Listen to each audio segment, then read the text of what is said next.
അഥമനകം ഭാവയനിത്യം നാസ്തി തത സുഖദേശ സത്യം പുത്രാദപി ധനഭാജാം ഭീതി സർവത്രൈഷാ വിഹിതാരീതിഃ അഥമനതം ഭാവയനിത്യം.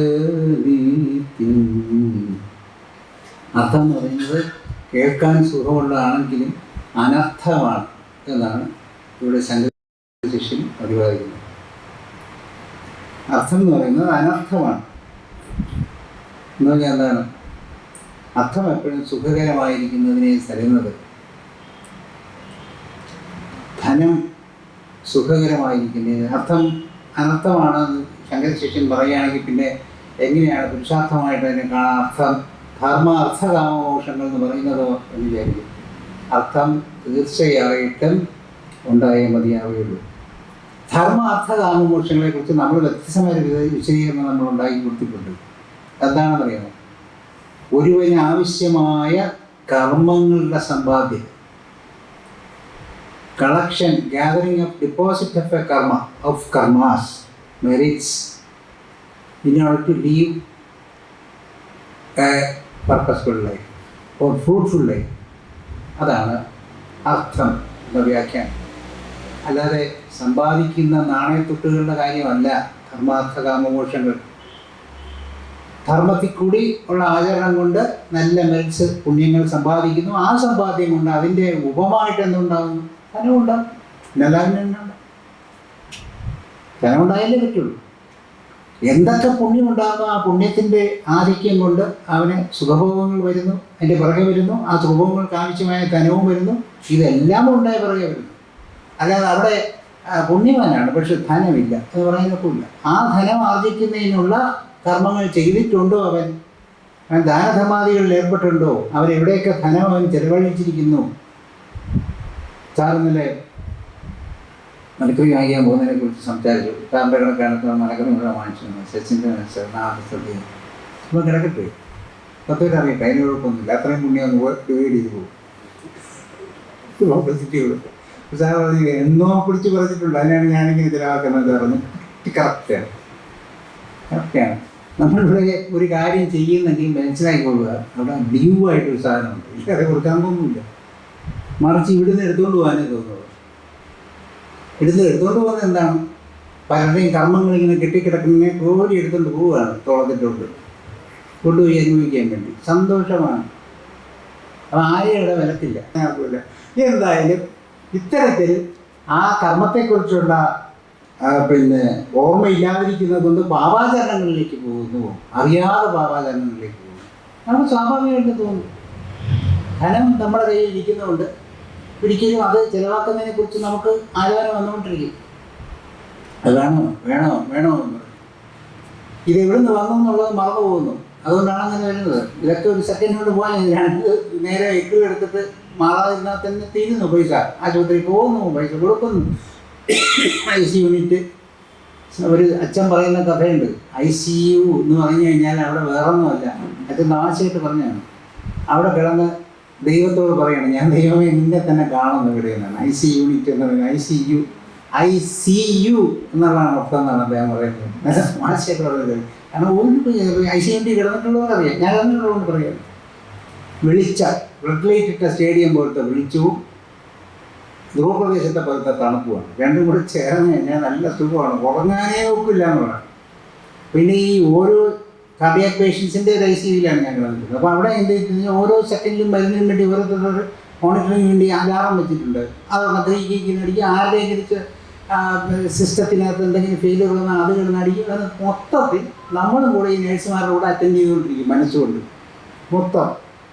ഞാനവിടെ കിടക്കുന്ന ഒരു കൊച്ചുകുട്ടി, ഒരു വാൽവിന് പ്രശ്നമുള്ളൊരു കുട്ടി, വളരെ കൊച്ചുകുട്ടി, ബലൂണെല്ലാം കെട്ടിത്തൂക്കി വളരെ മനോഹരമായിട്ട് അതിനെ കിടത്തിയിരുന്നു. അതിനെ ഒരു സെക്കൻഡ് എക്സെപ്റ്റ് ചെയ്ത അപ്പം സഫക്കേഷൻ വരുന്നൊരു അസുഖമുണ്ട്. അതിനെ ഓപ്പറേറ്റ് ചെയ്തു. ആ കുട്ടി ഓരോ ഇടയ്ക്ക് കഴിയുമ്പോഴും നമ്മൾ ഇത്രയും പേര് കിടക്കുന്ന 16 പേരോ 18 പേരോ ഒക്കെ അത്രയും വെട്ടി കിടക്കുന്നവരും വളരെ ദുഃഖിക്കും. വാസ്തവത്തിൽ അത് കാരണം ഒരു സ്ട്രെയിനും കൂടെ വരും. അങ്ങനെയും കൂടെ ദുഃഖം ഷോക്ക് വരികയാണ്. ഇങ്ങനെ വാസ്തവത്തിൽ ഇത് ഇങ്ങനെ I see you will see me എന്നുള്ളതാണ്. അപ്പോൾ അത്തരത്തിലുള്ള ഒരു അവസ്ഥയിലേക്ക് പോകുന്നു പാപാചരണം കൊണ്ട്. അർത്ഥമനർത്ഥം ഭാവനിത്യം നാസ്തി തഥ സുഖ ലേശ സത്യം. അതിനകത്ത് സുഖത്തിൻ്റെതായ ലേശമായിട്ടുള്ള സത്യം പോലുമില്ല. സത്യത്തിൽ കുറച്ചുപോലും അതിനകത്ത് സുഖമില്ല. അർത്ഥമനർത്ഥം ഭാവനിത്യം പുത്രാദവി ധനഭാജാം ഭീതി. ഇനിയിപ്പോൾ ധനമുണ്ടെങ്കിൽ വേറൊരു പക്ഷം കൂടെ ഉണ്ട്, പുത്രന്മാരിൽ നിന്നും കൂടെ ഭീതിയുണ്ട്. അവർ തന്നെ നമ്മളെ സൂപ്പാക്കുന്നതിനുള്ള ഉറപ്പുകളുണ്ടാകും. ഇപ്പം നമ്മളത്തരം കഥകൾ കേട്ടുകൊണ്ടിരിക്കുകയാണ്, ഒരുപാട് കഥ കേട്ടുകൊണ്ടിരിക്കുകയാണ്. സ്വത്തുള്ളടത്ത് വിഷം കലക്കി കൊടുക്കുന്നതും കയറേട് കുത്തിവയ്ക്കുന്നതും ഒത്തിരി ശല്യമായി തീരുന്നതുകൊണ്ട്. അപ്പോൾ അതൊക്കെ കണ്ടും കേട്ടും സംഭരിച്ച് വയ്ക്കണം എന്നുള്ളതാണ് ശങ്കരാചാര്യ പണ്ടേ പറഞ്ഞിരിക്കുന്നത്. എത്രയോ വർഷം മുമ്പ് BC പറഞ്ഞിരിക്കുന്ന കാര്യമാണ് ഈ പറയുന്നത്. അപ്പോൾ അന്നത്തെ കാര്യം ഇങ്ങനെയാണെങ്കിൽ പിന്നെ ഇപ്പോഴത്തെ കാര്യം എങ്ങനെയായിരിക്കും എന്ന് ആസൂത്രണം ചെയ്യുന്നത്. അപ്പോൾ ആവശ്യമില്ല. ഞാൻ ഈ ധനത്തിനെ കുറിച്ചൊരു കഥ നേരത്തെ പറഞ്ഞു, ഈ വീണ്ടും പറഞ്ഞാൽ ബോറായി പോകും. ഒരു സപ്താഹത്തിൽ ഒരിക്കലും ഒരു കഥ പറയാം. അതിക്കുള്ളിൽ പറയുന്നത് പ്രമാണത്തിലെ പറയുന്നത് പറയുന്നില്ല. അപ്പോൾ ഈ ധനം ആഗ്രഹിച്ചുകൊണ്ട് പുത്രന്മാർക്ക് ഈ ധനത്തോടുള്ള താല്പര്യം ഉണ്ടാവുകയും ആ ധനത്തിന് വേണ്ടി അവർ വീണ്ടും കുത്സിത മാർഗങ്ങളിലൂടെ അവരെ ഒന്ന് ധനം കൈക്കലാക്കുകയും ചെയ്യുന്ന ഇഷ്ടം പോലെ നമുക്കിവിടെ തന്നെ ഉദാഹരണങ്ങൾ ഇഷ്ടംപോലെ. സാമ്പത്തികം വളരെ കൂടിയ ധനാഢ്യരായിരിക്കുന്ന കുടുംബങ്ങളിലൊക്കെ അത്തരത്തിലുള്ള അപകടങ്ങൾ വരെ ഉണ്ടായിട്ടുണ്ട്. അതൊക്കെ പിന്നെ ഈ പറഞ്ഞ പോലെ ധനം, ജനം, യൗവനം എന്നൊക്കെ പറയുമ്പോൾ അതിനുള്ള പിടുത്തം കൊണ്ട് ആ കേസിൻ്റെ ഇതൊക്കെ തേഞ്ഞുമാഞ്ഞ് പോകും. അതൊന്നും ഒരു വലിയ ശല്യം ഉണ്ടാവില്ല. പക്ഷേ അതിനൊന്നും ഒരിക്കലും ശിക്ഷപ്പെട്ടില്ലെങ്കിലും എൻ്റെ മകനാണല്ലോ ഇത് ചെയ്തത് എന്നുള്ള ദുഃഖം മതിയല്ലോ. കാരണം വേണ്ട, അതിങ്ങനെ അവസാനം വരെ ദുഃഖിച്ചുകൊണ്ടിരിക്കില്ലേ? മരണം വരെ എന്നെ ദുഃഖിപ്പിക്കുന്നത് മുഴുവൻ വേറെ ആരുമല്ലല്ലോ. ഞാൻ വളർത്തി പ്രസവിച്ച് സന്തോഷം കൊടുത്ത് അവരെ വളരെ ശ്രദ്ധയോടുകൂടി ഒരു സെക്കൻഡ് പോലും താഴെ വെച്ചാൽ ഉറുമ്പരിക്കും, തലയിൽ വെച്ചാൽ പേനരിക്കും എന്ന് പറഞ്ഞ് കൊണ്ടുവരുന്നവരാണ്. നമ്മളെ ഈ സൗകര്യമില്ലാത്തതുകൊണ്ട് ഈ പറഞ്ഞ വേദനകളിലൂടെ, മനോവേദനകളിൽ, മാനസികമായിരിക്കുന്ന വേദനകളിൽ കൂടി, മാനസിക വ്യഥകളിൽ കൂടി കൊടുത്തിക്കൊണ്ട് പോകുന്നത് എന്ന് തിരിച്ചറിയുന്നു. എന്തുകൊണ്ടാണ് അതുണ്ടാകുന്നത്? ധർമ്മത്തിന് വേണ്ടി അർത്ഥം ഉപയോഗിക്കാതിരിക്കുന്നുണ്ട്. അല്ലെങ്കിൽ എന്ത് സംഭവിക്കുന്നു? അവർ സ്വസ്ഥമായിട്ട് തന്നെ മരിക്കുന്നു. കാരണം അവരെ രക്ഷിക്കുന്നതിന് ആ ധർമ്മം കടന്നു വരുന്നു അർത്ഥം. അതൊരിക്കലും പബ്ലിസിറ്റിക്ക് വേണ്ടി ചെയ്യുന്നതിനല്ല ഈ പറഞ്ഞ അർത്ഥം. വാസ്തവത്തിൽ ധാർമ്മികമായിരിക്കുന്ന ധനവിനിയോഗം. പുത്രാദവി ധനഭാജാം ഭീതി സർവത്രേഷ വിഹിതാരീതി. ഇങ്ങനെയാണ് സമ്പത്തിൻ്റെ രീതി എവിടെയായാലും എന്ന് പറയുകയാണ്. എവിടെ പോയാലും സമ്പത്തിൻ്റെ രീതി ഇതൊക്കെ തന്നെ. എനിക്ക് വ്യത്യാസമുണ്ട്. എങ്ങനെ പോയാലും ശരി, അത് ആശ്രമങ്ങളിലായാലും അതെ, അവതാര പുരുഷന്മാരുടെ കൂടെ ആയാലും അതെ. ചെറിയ ഒരുപാട് ദിവസം ധനം വന്നുകൊണ്ടിരുന്നു. മുഴുവൻ അന്നത്തെ ദിവസത്തെ ദർബാറിലൂടെ അവിടെ വരുന്ന പാട്ടുകാർ, ബാങ്കിക്കാർ, ഫ്രൂട്ട് വായനക്കാർ, അത് കാണിക്കുന്നു ഇങ്ങനെ കാണിക്കുന്നു, പല ആൾക്കാർ അവിടെ വന്ന് പ്രകടനം നടത്താൻ വേണ്ടി വരും. സിദ്ധി ബാബയുടെ മുമ്പിൽ. സിദ്ധി ബാബ എന്ത് ചെയ്യുമെന്ന് വെച്ചാൽ ഇതിൻ്റെ പൈസ കൊടുത്ത് തീർത്തിട്ട് കുറച്ച് പൈസ പോലും ബാക്കി വയ്ക്കാതെ ഒരു ചുടുകല്ലും എടുത്ത് വെച്ച് തലയെ വെച്ചുകൊണ്ട് കിടന്ന് ചാക്കി കിടന്നു ഉറങ്ങുമായിരുന്നു. ഒറ്റ പൈസ അവിടെ സമ്പാദ്യമില്ല. അതേ സ്ഥലത്ത് ഇപ്പം കോടിക്കണക്കിന് രൂപയാണ് ഒരു ദിവസം എന്ന് പറഞ്ഞുകൊണ്ടിരിക്കുന്നത്. കർമ്മഫലമാണത്. ആ ശരീരം എങ്ങനെ ധനത്തെ ത്യജിച്ചു പോകും? അതുകൊണ്ട് തന്നെ ആ കർമ്മം ധനത്തെ വലിച്ചുകൊണ്ടിരിക്കും. അതാർക്കും അതിന് രക്ഷപ്പെടാൻ പറ്റില്ല. അത് പറയുമ്പോൾ ഭക്തന്മാർക്ക് ചിലപ്പോൾ വിഷമം തോന്നും. സത്യമാണ്. അവിടെ ഇങ്ങനെ വന്നുകൊണ്ടിരിക്കും. ഇന്ത്യയിലെ രണ്ടാമത്തെ സാമ്പത്തിക വരുമാനമുള്ള ഒരു ദേവാലയമാണ്, അല്ലെങ്കിൽ ഒരു എന്തെന്ന് പറയാൻ പറ്റും, ഒരു ആശ്രമമാണ്. ആശ്രമം എന്ന് പറയാൻ പറ്റില്ല, വർഷിപ്പ് ആരാധനാ സ്ഥാനം ആണ്.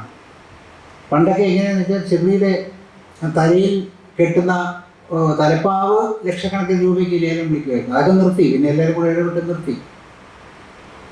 അത് വാങ്ങിച്ചുകൊണ്ട് പോകാൻ വേണ്ടി ലക്ഷക്കണക്കിന് ഇഷ്ടംപോലെ ബിസിനസ്സുകാരും സിനിമാ താരങ്ങളും അല്ലേ അവിടുത്തെ പ്രധാനപ്പെട്ട സന്ദർശകർ. അവരിങ്ങനെ ലക്ഷക്കണക്കിന് രൂപയ്ക്ക് അത് വാങ്ങിച്ചുകൊണ്ട് പോകുമായിരുന്നു. ഇപ്പോഴും അതിനൊരു കുറവുമില്ല. ഇപ്പോഴാണ് അവിടെ ഈ പറഞ്ഞ പോലെ അന്നദാനമൊക്കെ, ഫ്രീ ആയിട്ടുള്ള അന്നദാനമൊക്കെ തുടങ്ങിക്കഴിഞ്ഞു. വളരെയധികം സഹായത്തോടുകൂടി ഉള്ള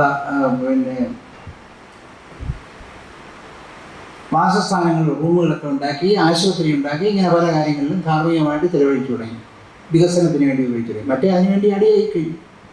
ഇതിന് കാരണം എന്താണ് എന്ന് എൻ്റെ ചോദിച്ചാൽ ഞാൻ പറയും, ബാബ ധനം ഭിക്ഷയാചിച്ച് വാങ്ങിച്ചുകൊണ്ട് വന്നു. അതിൻ്റെ ഫലം എന്തായാലും അത് ആരായിരുന്നാലും ആ കർമ്മവനെ കിട്ടി. അതുകൊണ്ട് വളരെ സൂക്ഷിച്ചു അതാണ് തീരുമാനിച്ചിരിക്കുന്നത്. അതുകൊണ്ടാണ് അത് അബദ്ധം പറ്റിയാണെന്ന് വിചാരിക്കണ്ട, അങ്ങനെ വിചാരിച്ചിരിക്കുന്നു. അതിനങ്ങനെ നടന്ന് തന്നെ അത് ഉണ്ടാക്കിയെന്നർത്ഥം.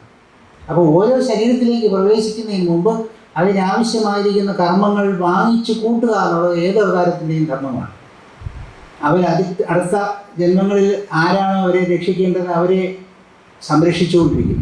അവർ ഉപദ്രവിച്ചുകൊണ്ടിരിക്കുന്നവരായിരിക്കും, പക്ഷേ അവരെ സംരക്ഷിച്ചുകൊണ്ട് അൺഡ്യൂ ആയിട്ടുള്ള കെയർ കൊടുക്കുമ്പോൾ ബാക്കിയുള്ള ഇയാൾ എന്തിനും ആവശ്യമില്ലാത്ത വെച്ചും പറഞ്ഞു നീ എന്ന് വിചാരിക്കും. പക്ഷേ അടുത്ത ജന്മത്തിലെ ഒരാളെ ബുക്ക് ചെയ്തുകൊണ്ടിരിക്കുകയാണ്.